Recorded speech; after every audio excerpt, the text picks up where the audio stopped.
Coucou, alors ça fait longtemps que j'ai pas sorti de vidéo et aujourd'hui j'ai envie de te parler d'éducation. Tu vois, j'aimerais partir d'un cas concret autour de nous, un parent, un enfant, un conflit, des choses qui arrivent tous les jours à tout le monde, tu vois. Te dire comment j'ai l'habitude de voir les gens réagir autour de moi, te dire ce que j'en analyse, te dire comment moi je réagis et pourquoi. En fait, si je fais cette série de vidéos, c'est parce que j'ai changé de modèle éducatif et que je me rends compte que mon modèle éducatif... En fait, je connais personne qui fait comme moi autour de moi. Et pourtant, je vois beaucoup de parents avec beaucoup d'enfants et je peux te dire c'est partout. C'est dans les parcs, c'est quand je vais en vacances, c'est dans les restaurants, c'est où que j'aille. Je connais aucun parent qui fait comme moi et franchement, je trouve que c'est important d'avoir d'autres exemples et d'autres façons de faire. Ce qui m'a beaucoup manqué quand j'ai voulu passer d'une éducation un petit peu, j'allais dire, typique de cette société, c'est-à-dire une éducation où l'adulte domine l'enfant, à une éducation où on va être entre guillemets des partenaires à égalité qui vont gérer les conflits de manière non violente. Il me manquait des exemples autour de moi parce que c'est tellement beau la théorie, c'est tellement facile de dire oui mais en fait la volonté de l'autre est importante, le besoin de l'autre est important, sauf qu'en fait, là j'aimerais qu'il mange mais il veut pas manger, là c'est l'heure de rentrer mais il veut pas rentrer. On a des cas concrets et on arrête la théorie et on se met en pratique et on essaie de faire un truc qui colle à nos valeurs, tu vois. Et du coup, là où c'est difficile pour moi, c'est que je dois tout recréer de A à Z et que je dois me poser des questions sur chaque intervention, sur chaque réaction possible de l'enfant et sur chaque réaction que je vais avoir à cette réaction et sur le pourquoi du comment, tu vois. Et tout repartir de A à Z, c'est pas évident. En gros, actuellement, moi, mon éducation, je trouve qu'elle roule complètement, c'est-à-dire que je sais exactement quoi faire dans chaque situation sans me poser 10 000 questions et je colle à mes valeurs. Du coup, c'est pour ça que j'ai envie de donner, en fait, si tu veux, un autre exemple, une autre manière de faire. Si ça peut coller aux valeurs de certains, bah c'est toujours un exemple en plus. Parce que clairement, comme je te dis, moi, ma façon de faire avec mes enfants, en fait, je vois personne d'autre qui fait comme ça, donc c'est pas quelque chose que tu vas voir tous les jours, tout le temps, mais c'est quelque chose qui, à mon avis, est super intéressant à connaître. En fait, dans l'idée, tu vois, j'aimerais bien prendre plein de cas concrets pour t'expliquer concrètement comment je fais. Et ben, on va commencer cette série de vidéos. Je vais prendre l'exemple dont je vais te parler aujourd'hui. Mon fils s'amuse sur un château gonflable, c'est l'heure de rentrer, il veut pas rentrer, qu'est-ce que je fais ? En fait, moi, si j'ai pris cette situation, c'est parce qu'en fait, on est allé en vacances cet été dans un endroit où il y avait un château gonflable. Pour simplifier le truc, je vais te prendre un adulte et un enfant, en sachant que, évidemment, moi je le faisais avec 2 enfants, mais que tu peux le faire avec plus d'enfants, que tu peux le faire avec 2 adultes, 2 enfants. De toute façon, tous les partenaires sont à égalité, hein. C'est une résolution de conflit à 2, 3, 4, 5, 6 personnes. Voilà, on en parle tous ensemble et on trouve une solution. Donc je t'ai donné la situation de base, et maintenant je vais te dire ce que j'ai vu autour de moi et ce que j'ai toujours vu dans cette société. Donc en fait, ce qui va se passer, c'est que l'enfant jouera sur le château gonflable, et à un moment, le parent va dire « bah maintenant c'est l'heure de rentrer, on rentre ». L'enfant, dans ce cas-là, il va dire « non, là je veux pas rentrer ».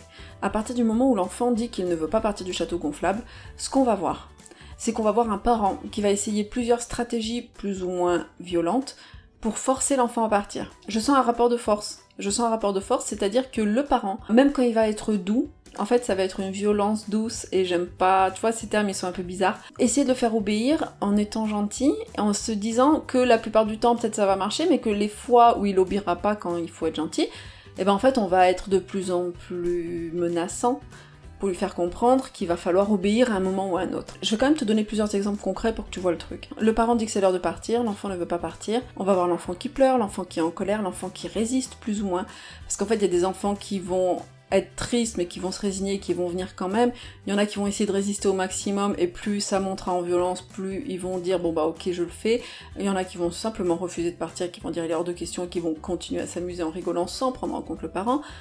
En fait, on est tout de suite dans un rapport de force où ça va se jouer à, il y en a un qui va gagner, un qui va perdre en fait, et du coup tu vas avoir plein de stratégies du genre « Allez viens, tu verras, on y retournera ». Il y a un autre parent qui pourra dire « Ah non mais c'est l'heure de partir maintenant, hein, je t'avais déjà prévenu, tu savais que c'était l'heure de partir, donc maintenant on s'en va ». Qu'est-ce qu'il va y avoir encore? Des trucs un peu plus du genre « Tu viens ici maintenant, si tu rentres pas maintenant, ce soir tu viendras plus ici ». Il y a des menaces en fait. En gros, t'as plein de choses où on va essayer de forcer l'enfant. Ça peut aller jusqu'au parent qui va crier sur l'enfant, ou même qui va le contraindre physiquement en fait. Qui va le prendre de force même si l'enfant veut pas, et qui va l'emmener de force même si l'enfant se débat, même s'il crie, etc. Et à la fin, t'as 2 sortes de solutions en fait.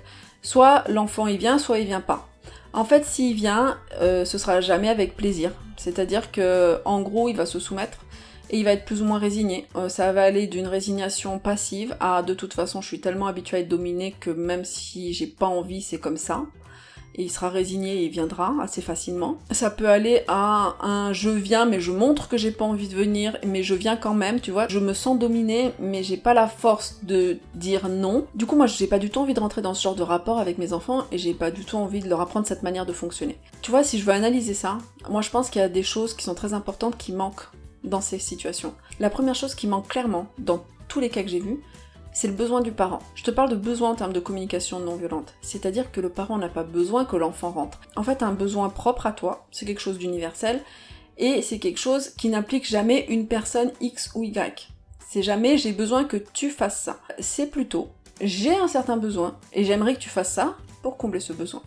Donc, je pense que dans ces situations, l'enfant n'est jamais conscient du besoin du parent, et j'ai même envie de te dire que le parent n'est pas forcément conscient de son besoin. Parce que si on lui dit « mais de quoi t'as besoin ?», il va dire « j'ai besoin que l'enfant rentre ». Donc ce qui manque, c'est le besoin du parent, qu'on le comprenne et qu'on le prenne en compte. Ce qui manque, c'est le besoin de l'enfant, qu'on le comprenne et qu'on le prenne en compte, parce qu'en fait, dans ces situations, je trouve que les besoins de l'enfant sont très souvent complètement niés, c'est-à-dire qu'on ne les prend pas en compte. Ce que je veux mettre en place, c'est que le besoin du parent soit clairement identifié et respecté, que le besoin de l'enfant soit clairement identifié et respecté, et qu'on arrive à une solution où tout le monde est profondément bien. Pas où on fait semblant d'être bien et où il y en a un qui se soumet pour l'autre. Et maintenant, je vais te parler du concret. En fait, il y a des chances que quand je te dis comment je fonctionne, tu vas me dire « ton truc ça marche pas, c'est la maison des bisounours hein, », c'est souvent ce qu'on me dit. « Ton truc ce n'est pas possible puisqu'un enfant normal ne réagit pas comme ça ». Et c'est pour ça qu'il faut le décortiquer, parce que c'est important de comprendre que c'est un truc de fond où tu sors d'une domination et que du coup, ça peut paraître irréalisable en vrai et non concret. Et c'est pour ça que je vais le décortiquer derrière. Donc moi, ce qui se passe, comme j'ai dit, pour simplifier les situations, un adulte, un enfant, je suis là avec mon fils. Je vais aller voir mon fils et je vais lui dire « écoute, là je m'ennuie un petit peu, j'ai envie de rentrer. Est-ce que ça te va ?» Il va me dire « ouais, non mais moi je m'amuse vraiment et franchement là je suis super bien, est-ce qu'on peut pas faire autrement ?» Et du coup, on va commencer en fait, par exemple moi je vais dire « écoute, est-ce que tu veux qu'on revienne ce soir avant le repas du soir, un petit peu jouer ici? Est-ce que tu veux jouer si papa peut pas venir te surveiller un petit peu ?» Et puis lui il va me dire par exemple « non mais moi je pense que si je joue encore 5 minutes ça me va. » Moi je peux aussi lui dire « bah écoute, si je vais prendre mon ordi portable à la maison, je peux rester plus longtemps, ça m'ira. » Donc une discussion complètement ouverte, et puis en fait, en tâtonnant, bah, on va arriver à une solution où on va se dire bah écoute, moi si tu me dis qu'on met un compte à rebours de 5 minutes et que c'est ok pour toi, moi ça me va. Et puis bah l'enfant, ok, c'est ok pour moi, je mets le compte à rebours et 5 minutes après, quand il entend la sonnerie, il vient avec joie. Et c'est pas un problème pour lui, c'est complètement ok, et on repart. Donc voilà comment ça se passe, et voilà comment tu vas me dire ouais ça existe que dans la théorie, et du coup c'est pour ça qu'il va falloir décortiquer. Du coup la première chose, quand je te dis que je vais dire à mon enfant, écoute, là je m'ennuie, j'ai plutôt envie d'aller faire autre chose, est-ce que ça te va si on part? Ce qui est important, c'est que je suis pas en train de donner un ordre, et je suis pas en train de lui dire que c'est l'heure. Tu vois, moi, dans la phrase bon bah c'est l'heure, pour moi ça veut rien dire, c'est pas l'heure. Si c'était l'heure de partir, ça voudrait dire que c'est une vérité universelle et que tout le monde partirait et que ce serait indiscutable et que voilà, c'est pas l'heure. En fait, j'ai un besoin. Est-ce que j'ai besoin d'aller manger ou d'aller préparer le repas? Est-ce que j'ai besoin de partir à une activité à telle heure? Est-ce que j'ai besoin d'aller à un endroit où je m'ennuie pas parce que là je commence à m'ennuyer, à regarder mon fils s'amuser sur le château gonflable? Voilà. Quel est mon besoin? Et du coup, en fait, ce que je viens exprimer à mon fils, c'est vraiment là je m'ennuie, j'ai plutôt envie d'aller faire autre chose, est-ce que ça te va si on part d'ici? Et quand je lui dis est-ce que ça te va, c'est pas une question en l'air pour lui dire bon bah de toute façon on va partir donc c'est pareil ta réponse, c'est vraiment une question qui m'intéresse profondément.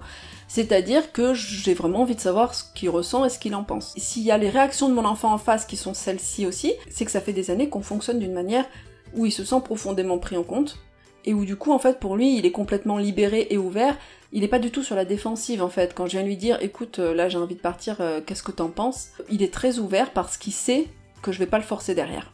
Donc pour lui c'est complètement ok de venir en discuter avec moi, il va pas fuir, il va pas rigoler et partir s'amuser quand même. Ok, là maman elle a un besoin, moi j'ai un besoin et on va en parler, tu vois. Donc voilà, ça c'est la première chose, c'est la première phrase que je vais lui dire. Et lui quand il va me dire écoute là ça me va pas, tu vois, en fait il est en train de ressentir quelque chose, c'est cette énergie à laquelle je vais me connecter. Je vais essayer de comprendre ce qu'il ressent, et je te parle pas d'intellectualiser.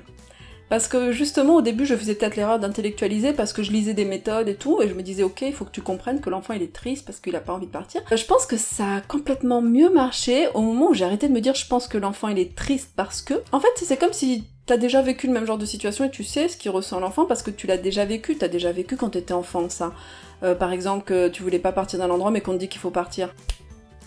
Tu l'as le truc, ok, tu sais ce que c'est. T'as une idée de ce qui se passe en lui parce qu'en fait les êtres humains, on est construits de la même manière et cette connexion empathique justement si elle nous réunit, c'est justement parce qu'on sait exactement comment on est construit et comment on peut réagir et on arrive à comprendre ce que ressent l'autre sans être dans du purement intellectuel. En fait, il y a des moments où vraiment ce sera pas hyper important pour lui de rester, il y a des moments où ce sera très très important pour lui Et c'est pas du tout la même situation pour moi en fait. Vu que c'est très important de savoir ce qu'il ressent dans cette situation, je vais voir à quel point ça le dérange et je vais aussi essayer de jauger le plus honnêtement possible à quel point moi ça me dérange. Parce que si j'ai envie qu'on trouve une solution où on est tous les deux vraiment bien, eh ben, il faut essayer de voir quels sont les besoins et à quel point c'est important pour chacun, tu vois. En fait, à partir du moment où je me connecte complètement à mon enfant, il n'y a pas des phrases types à dire, il n'y a pas des choses à dire, et des fois il n'y a même pas quoi que ce soit à dire parce que des fois il suffit d'être connecté de manière empathique sans parler et ça suffit. Si tu savais le nombre de fois où j'ai résolu des conflits avec mes enfants, rien qu'en étant silencieuse avec eux mais en comprenant ce qu'ils ressentent et en étant présente,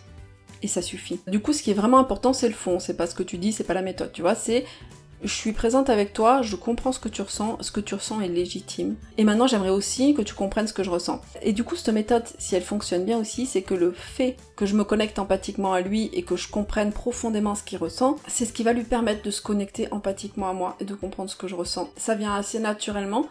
C'est que l'enfant, je sens qu'il se met à ma place aussi, il se dit « Non mais je vois ce qu'elle vit maman, en fait moi aussi des fois je suis impatient et j'ai envie d'aller ailleurs et j'en ai marre d'être à un endroit. Ok, je vois que pour maman c'est pas cool et pour moi c'est pas cool, puis moi ce sera pareil, je vais me dire ouais, pour moi je suis pas bien mais lui non plus il est pas bien. » Et du coup, à partir du moment où on arrive à comprendre un petit peu tous les deux qu'on est dans une situation où il y a les besoins qui sont non comblés, justement, on va commencer à chercher des solutions. Commencer à chercher des solutions, ce qui est important, c'est que tu sens que c'est de manière ouverte. Il y a plein de possibilités, on en parle de manière ouverte, et on n'est pas en train de dire « mais tu dois faire ça, point, tu dois faire ça, point, c'est la seule solution, point. » Non.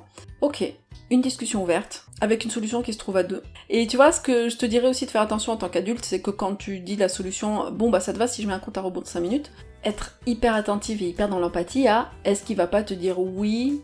par soumission. Même moi, mes enfants, j'essaie au maximum de pas être dans une position de domination avec eux, mais en fait, ils sont inclus dans un monde où tous les adultes se sentent légitimes à les dominer parce qu'ils sont enfants.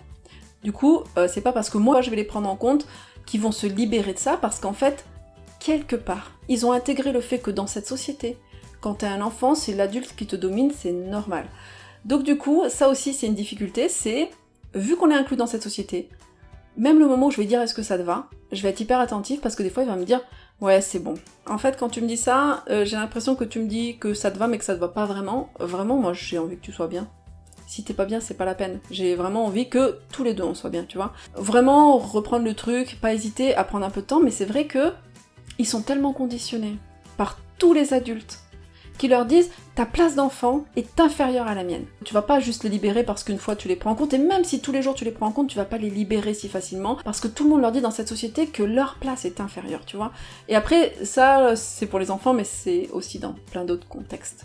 Hein, que dans cette société, on te place dans des positions de dominés, mais ce serait complètement un autre débat, et c'est pas du tout là où je veux en venir aujourd'hui, je te parle juste de la place de l'enfant par rapport à l'adulte. Et du coup, quand on a trouvé cette solution, en fait, quelque part, moi je vais te dire, il y a un ressenti très positif, parce qu'on est tous les deux très contents, en fait, d'avoir réussi à trouver quelque chose où l'autre sera bien et où nous on est bien. Voilà concrètement comment ça se passe, mais voilà les trucs qu'il faut décortiquer pour comprendre pourquoi ça se passe comme ça. C'est toute une déconstruction profonde à faire, de dire, c'est peut-être un enfant. Ce qu'il ressent est légitime. Tu vois, il y a tellement de parents, par exemple, quand l'enfant est triste, ils vont dire « bah non, il n'y a pas de quoi être triste ». Ou quand l'enfant est en colère, ils vont lui dire « eh oh, calme-toi ». Et ça, c'est quelque chose, à mon avis, de très sain pour ton enfant et de très sain pour toi-même, de comprendre que tous tes ressentis sont légitimes et que les ressentis de ton enfant sont toujours légitimes. Ils sont là pour une raison, tu peux pas lui dire « ne ressens pas ça ». Enfin, si, tu peux lui dire, mais ce que je veux dire, c'est qu'à mon avis, c'est non épanouissant. C'est non épanouissant de dire à quelqu'un tu ne devrais pas ressentir ça. Du coup maintenant j'aimerais parler en termes de résultats. Quelque part tu peux me dire, attends excuse-moi, tout ton truc de résolution de conflit, on parle pendant super longtemps, c'est quand même vachement plus simple de dire à l'enfant maintenant c'est l'heure de partir, de toute façon je suis le parent, je gère l'emploi du temps, je sais ce qu'il faut de bien pour la famille, et c'est quand même plus simple parce que bon l'enfant il va pas être content pendant 2 minutes mais après il va passer à autre chose et tout ira bien. Oui, ouais, c'est une façon de voir les choses et je comprends tout à fait cette façon de voir les choses. Et je vais t'expliquer pourquoi elle colle pas à mes valeurs. Moi, ce qui me gêne dans cette façon de voir les choses, c'est cette relation de domination que je veux pas créer avec mon enfant. Si tu veux, c'est plus une vision du monde en général, parce que là, je te parle de ma relation avec mon enfant, mais en fait, de manière générale, je pense qu'il est plus sain et plus épanouissant pour l'être humain de sortir de toute relation de domination pour entrer dans des relations de coopération, de discuter ensemble, de respecter l'autre, de se respecter soi-même.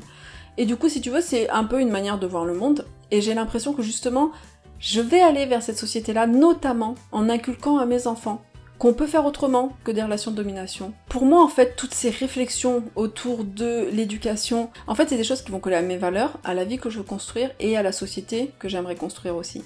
Quand je parle avec d'autres parents, non mais même presque tous les parents vont me dire que c'est lourd.